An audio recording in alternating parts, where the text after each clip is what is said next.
sure if it's a design flaw or a problem, but I got a little splashback from having that flat area directly under the fill nozzle. So you got to use a little delicate technique to fill it up without making a mess such as I did here. Hey, live and learn. So after the cleanup, it was time to see if the thing would crank for the first time. Exciting moment here. Strike 1, 2, 3, 4. Booyah! I'll follow a non-conventional break-in, not exactly what's written in the Vitarazi manual. Now, the idea here is to run it through several heat cycles, get it up to operating temperature, rev it, let it idle, rev it, let it idle, and when it hits temperature, stop it and let it cool off completely. And then I'll repeat the process 5 or 6 times before I take a flight on a motor. And it's just the Kylo method. Call it right, call it wrong, but that's what I do. It works for me.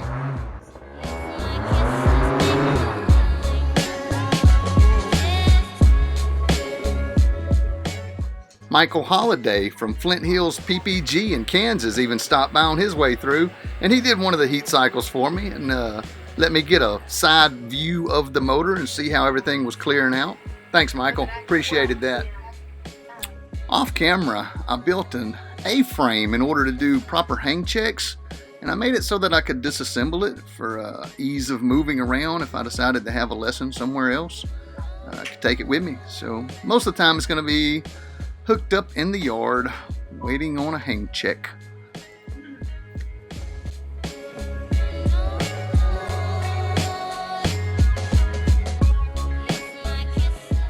You know, this part of the process is actually quite boring. You know, you're checking your hang angle, your thrust.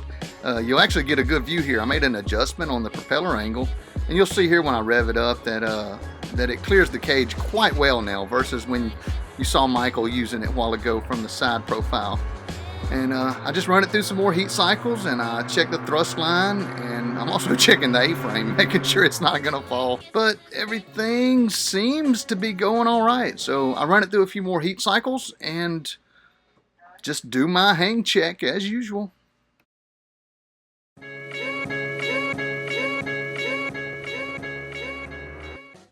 It looks like the magnet was not strong enough to hold the pull handle. You can see it flipping off there. I wanted to see just how easy it was to crank this thing from the seated position in case I wanted to do an in-flight restart.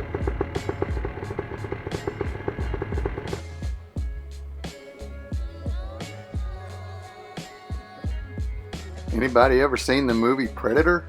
Kind of makes me think of this. I decided to make my throttle strap a little unconventional with, again, magnets. It's the second application of magnets in the build, and this one actually worked out okay. I sewed a little magnet inside the handle and marked off the distance. And I had previously epoxied the other side inside of the handle. And of course, I couldn't go without putting just one piece of Gorilla Tape on the build somewhere. So I used that to strap in the handle, and there you go. Looking good. I think she's gonna hold. Kyle's got company again. Mr. James, Mr. Colin from Dallas came over for the initial test flying of the Dirty Bird version 1. We're waiting on the weather to get just right. Everything's kind of drying. We'll hit the top of the day, and then when it curves over, we're gonna head out there, do the thing. So we're gonna get some.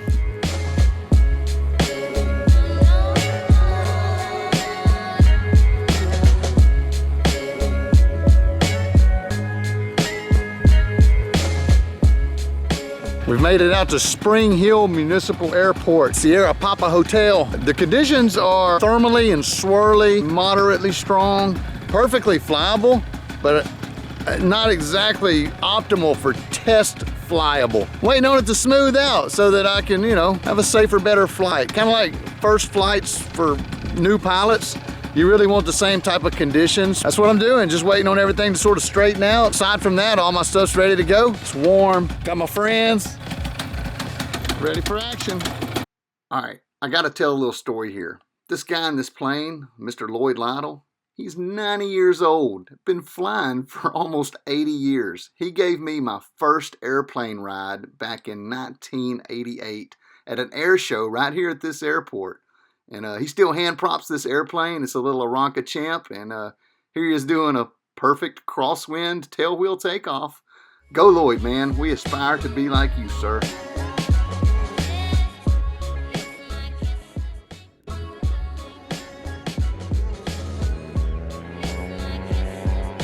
I opted out of video helmet cam footage on this test flight just because it was the initial flight. I really wanted to focus on the task at hand. First crank, how about that? First pull, I guess. I hired my oldest son to do the video camera operation. Told him that I would let him sleep at the house and I'd buy him supper.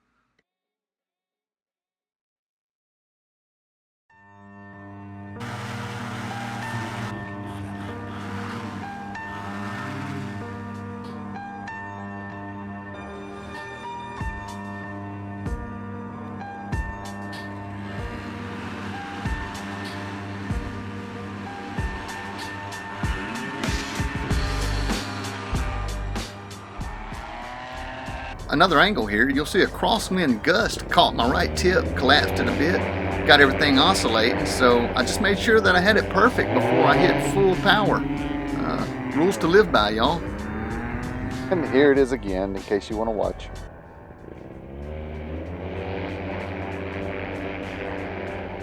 This flight lasted about 20 minutes. I was checking things such as how it tracks at full power. I checked out the weight shift capabilities, flight in and out of the harness here, and just all your basic flight parameters, turns, climbs, descents, takeoff, landing, and check out the little shine that comes off of it when the sun hits it. I like that too. But all was well. Successful test flight.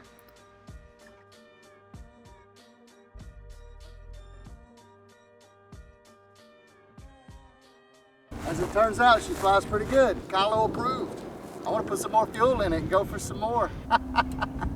Oh yeah. Initial test flight's complete. Paramotor did beyond expectation. It torques very slightly to the right. You could correct it with a simple bit of weight shift. That's with no compensation on the wing at all. She flies straight. That's the main thing. Full power pushes you toward the risers. I mean, I guess I could adjust my angle back a little bit. I may toy with that in the future. That's that. Fun stuff. Hey, so cut to the future. That flight, that second flight I was talking about, gassing up and going again, got cut short. What happened was the swing arms, when I did my post-flight inspection, I discovered that they had became loose, and I didn't have the right tools in the field with me to fix it. So I drove home and I got on my other paramotor and I met those guys in the sky, like for a sunset flight. It was pretty cool.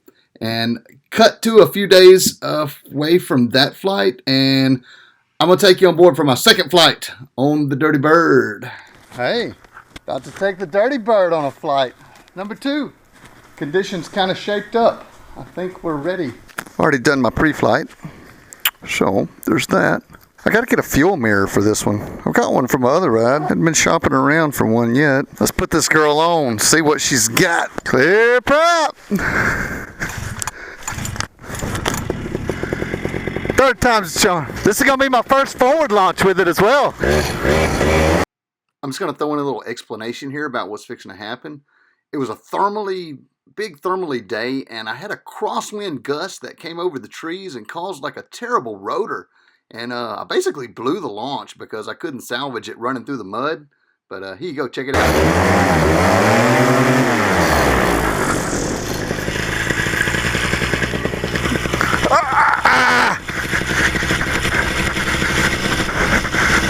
Come on, come on. Yeah, I'm gonna make the wise move and transfer locations over to a better part of the yard where I've got some cleaner air to launch into.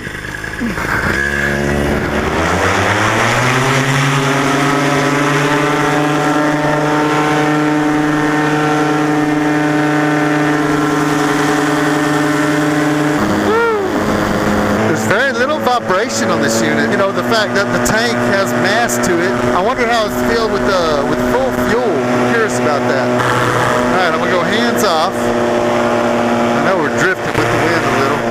386, 6,000 RPMs. I'm climbing, but I'm in a thermal. We're gonna go full power.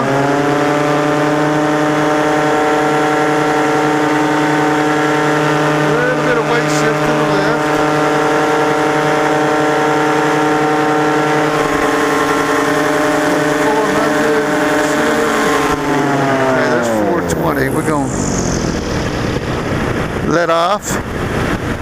engine down just a little bit. Let it splash some oil. There's 434. Idles around 22. It's jumping around a lot.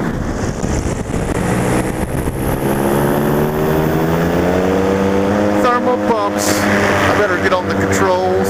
Not really talking much on this video. I'm really just sort of monitoring the flight qualities, and it's a real thermally time right now. The atmosphere is very unstable. There's a lot of lift, a lot of up and down turbulence.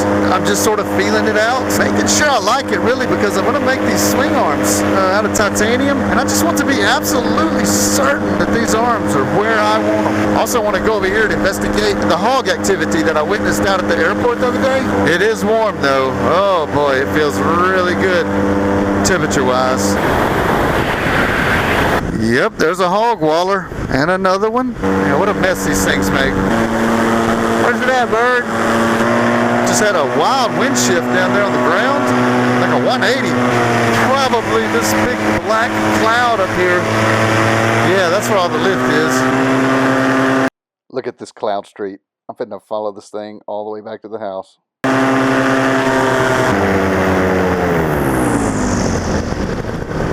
I don't have my Vario with me, but I'm climbing right here. I'm actually at idle, climbing, headed home. So I had a nice lift band that I was able to follow for a while.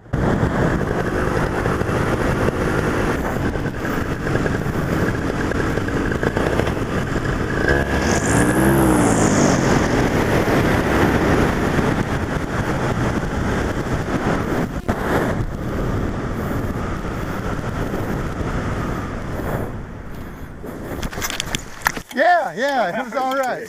It was a good lift band running straight from the airport, this cloud street right here. It was pretty good. The machine flew, let's see, is it loose? The machine looks sweet. I think it really... Oh, it stayed tight. I'll tell you what, in the air, the angle looks perfect. Yeah, it feels good. It really looks good. Oh yeah, it's that tight. hasn't moved. It seemed like you could get out of your seat no problem at all and set up that landing, so. Yeah. I did a lot on the hang station too, you know, that was a big part of it. Oh, I'm recording. Hey, say hi, Chick. I am just... He got some North Louisiana, South Arkansas stuff. First flight in Louisiana, really enjoyed that, and yeah. Great company. We're looking forward for a little barbecue later, so yeah, great stuff. Yeah, we're grilling. You know I'm grilling. Your machine looks fantastic. I think it really worked out well. Excited. A little hang point like that? I think I'm going to go ahead and duplicate these arms. I really like. You're going to go with that, huh? Before I do, I want to fly it in dead calm air though. Okay. Just to make sure I'm feeling everything I need to feel. Because like today, you don't know if it's the bumps or the machine or what's going on where. So it's from my viewpoint, the arms are really, you had a lot of room, which is really nice. Yeah, they kind of touch on the front kind of like to lean on the arms sometimes. It sort of rests my shoulders a little, but it's not uncomfortable by any means. Yes. I'm pleased. Good stuff. It worked. Oh, man, that's hot. It worked. I got to fly on Saturday. The issues I ran into, the magnet. I've got to epoxy the magnet onto the throttle. It keeps wanting to mate with my brake magnet. Only when I land, like when I pull the wing down, that's when it seems to be noticeable. But I'm gonna fix that like now. The swing arms did not loosen up, and that flight was probably twice the length of the last flight. So I'm real happy that all worked out. I think I'm ready to make these arms out of titanium. But just like I said, I'm gonna have some patience. I'm gonna have some patience. I'm not gonna rush this and do something and then wished I hadn't have done it. That's just not the way I'm gonna roll with this project. Nothing about it needs to be hurried or rushed or done quickly. That was only my second flight on it. Still got a bit of testing to do. Still got to do a full fuel test. See if I can launch it with 5 whole gallons of gasoline on board. Maybe you do a runtime test. Mirror, epoxy, further testing, better conditions. They're all coming. Today's time change day, by the way. It's like National Paramotor Hallelujah Day because the time changed. I'm real happy about that. And it was almost 80 degrees. Got to do some thermaling on the new machine. It's all right. Everything's all right, y'all. Hey, much love, y'all. Kyle out.